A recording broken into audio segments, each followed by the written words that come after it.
Selamat datang! Kali ini kita bakal bedah satu teori pendidikan yang keren banget dan kita ubah jadi alat yang praktis buat kita semua. Mau Anda guru atau pemimpin, ini bisa banget dipakai untuk berkembang. Coba deh, pernah nggak sih ngerasa pas diobservasi di kelas itu rasanya kayak lagi dihakimi, bukan diajak ngobrol?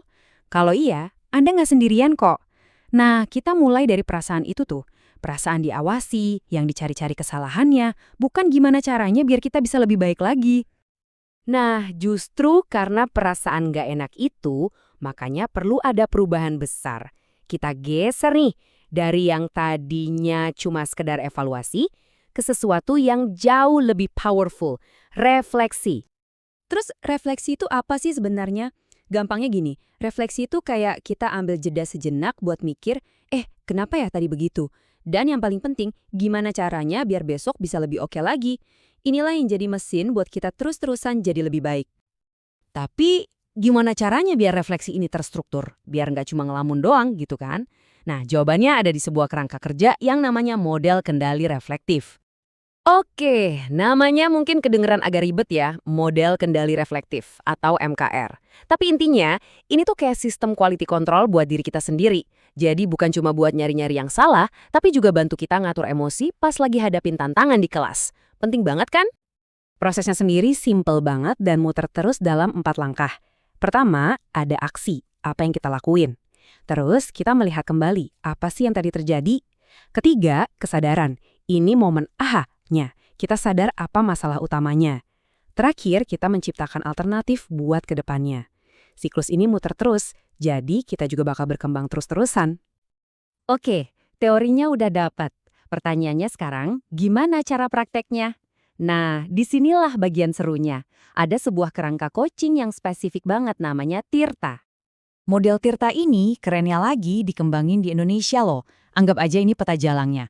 Jadi dia ngambil siklus refleksi yang tadi kita bahas, terus diubah jadi percakapan nyata yang benar-benar memberdayakan. Namanya itu singkatan, Tirta. Jadi T untuk tujuan, I untuk identifikasi, R untuk rencana aksi, dan TA untuk tanggung jawab. 4 tahap ini yang bakal ngebimbing percakapannya. Yuk kita bedah satu-satu. Nah, ini dia jantungnya Tirta. Pertanyaannya. Coba deh perhatiin, setiap pertanyaan itu bukan buat ngasih jawaban, tapi justru buat mancing kita mikir. Keren banget kan? Fokusnya jadi geser. Dari yang tadinya ngomongin masalah, jadi nyari solusi. Dari yang cuma rencana, jadi beneran komitmen. Terus efeknya di lapangan gimana? Ini tuh lebih dari sekedar obrolan satu lawan satu loh. Ini tentang ngebangun sebuah dinamika yang bener-bener baru di lingkungan sekolah. Poin utamanya ini nih, cara kita mandang supervisi itu berubah total. Dari yang tadinya serem dan kayak dihakimi, sekarang jadi sesi kolaborasi yang justru memberdayakan.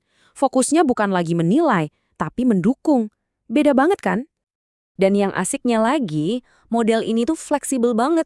Mau Anda seorang guru yang lagi mikirin 1 jam pelajaran, atau kepala sekolah yang lagi nyusun strategi buat setahun ke depan, prosesnya sama aja. Fokusnya mungkin beda, tapi kekuatan refleksinya itu tetap sama kuatnya. Jadi, tujuan akhirnya itu jauh lebih besar dari sekedar perbaikan individu. Tujuannya adalah menanamkan refleksi ini sampai jadi bagian dari DNA sekolah. Bayangin deh, kalau semua orang di sekolah terbiasa refleksi, ekosistemnya pasti jadi jauh lebih cerdas dan adaptif. Kutipan ini benar-benar nangkep esensinya. Refleksi itu bukan tugas administrasi, bukan cuma soal ngisi-ngisi formulir, tapi ini adalah cara hidup seorang profesional, sebuah kebiasaan berpikir yang nempel di diri kita sebagai pendidik. Nah, pertanyaannya buat kita semua, apa langkah pertama yang bisa kita ambil? Nggak perlu langsung rombak semuanya kok. Coba deh pikirin di obrolan profesional Anda selanjutnya, satu aja pertanyaan reflektif apa yang bisa Anda ajukan buat ngubah arah pembicaraan. Percaya deh, satu pertanyaan yang tepat itu bisa membuka pintu ke pertumbuhan yang nggak kita duga-duga.